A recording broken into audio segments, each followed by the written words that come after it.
नमस्कार।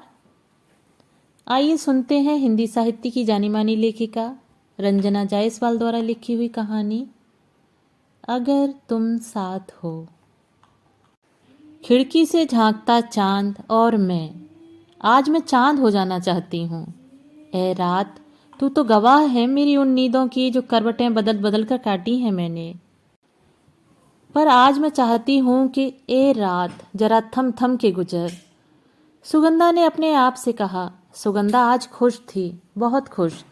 सुगंधा को अशोक से हमेशा शिकायत रही कि वो उसे प्यार नहीं करते।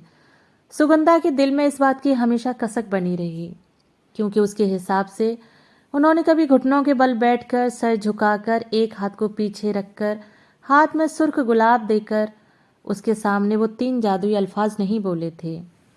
अशोक के दोस्त बिराज भी तो उसी की उम्र के थे, पर वह अपनी पत्नी से कितना प्यार करते थे। कहीं भी जाते तो दोनों पति पत्नी एक जैसे ही रंग के कपड़े पहनते। बिराज एक पल के लिए भी शोभा का हाथ नहीं छोड़ते थे। फिल्मी अभिनेता और अभिनेत्री की तरह एक दूसरे की आंखों में आंखें डाले दोनों अपनी ही दुनिया में खोए रहते। तोता मैना की जोड़ी थी उनकी। प्रेम विवाह हुआ था उनका। परिवार वालों ने बहुत विरोध किया था, पर अंत में सब ठीक हो गया। उसे भी तो ऐसा ही प्रेम चाहिए था जो उसे टूट कर चाहे। पर अशोक ने सुगंधा के कभी कंधे पर हाथ रखकर फोटो तक नहीं खिंचवाई थी।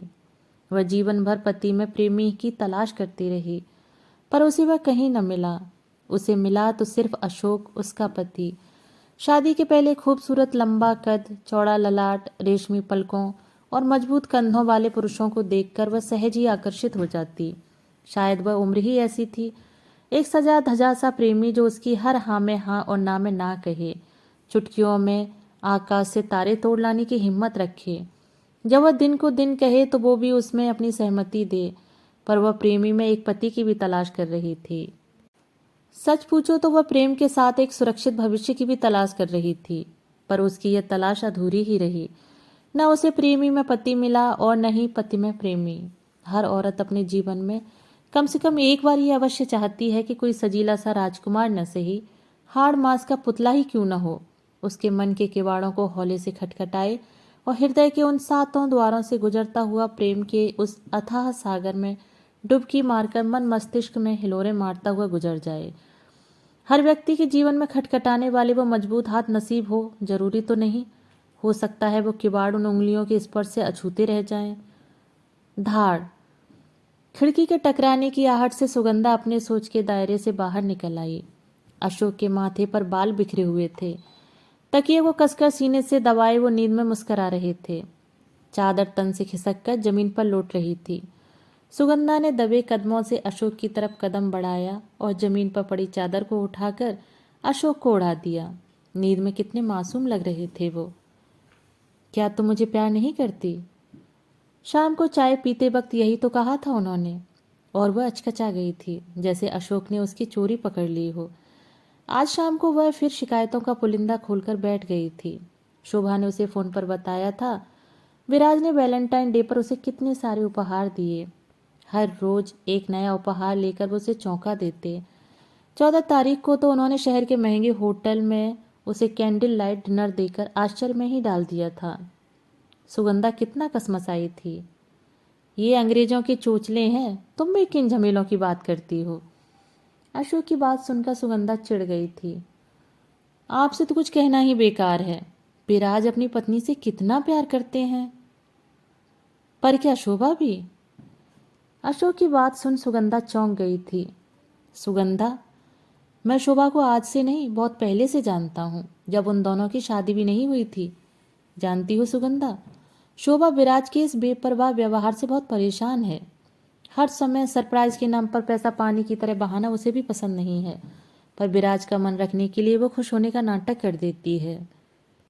वो आज भी प्रेमी बनकर ही जी रहा है। पति और पिता तो वह बन नहीं पाया।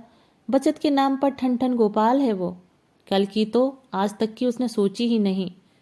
वो आज में जीता है, भले ही उसका आज कल पर कितना भारी ही क्यों न पड़ जाए। बच्चे बड़े हो रहे हैं, उनका भी भविष्य, पर नहीं, घर और गाड़ी की ईएमआई अभी कटी नहीं है और वो शहर के बीचों बीच मकान खरीदने की सोच रहा है। ये बात तो विराज ने यहीं घर पर कही थी। तुम्हें याद है उसने क्या कहा था? ये बात शोभा को पता न चले। मैं उसे उसके जन्मदिन पर उपहार में देना चाहता हूँ। आज मकान की बात थी, तब वो शोभा से छिपा रहा है, पर पता नहीं वो कल और क्या क्या छिपाएगा। या ये भी हो सकता है कि आज तक छिपाता रहा हो। अशोक की बात सुन सुगंधा सोच में डूब गई। सुगंधा, हमेशा प्रेमी बनकर कब तक रहा जा सकता है? कभी तो पति या पिता बनकर अपनी जिम्मेदारियां भी समझनी होंगी। एक बात बताओ, तुम मुझसे प्यार करती हो? अशोक की बात सुन सुगंधा अचकचा गई, जैसे उसकी चोरी पकड़ी गई हो।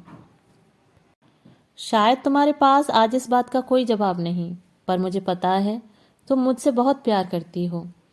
हाँ, ये बात अलग है कि ये प्यार रोमियो जूलियट वाला नहीं, हीर रांझा वाला भी नहीं, और ना ही लैला मजनू वाला ही है।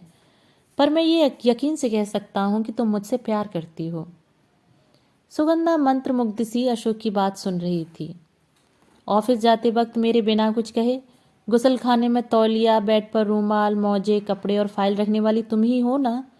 घड़ी की सुई पर डाइनिंग टेबल पर नाश्ता रखने वाली तुम हो। पराठे थोड़े ठंडे, चाय एकदम गर्म और पानी हल्का कुनकुना का ध्यान रखने वाली तुम ही हो ना?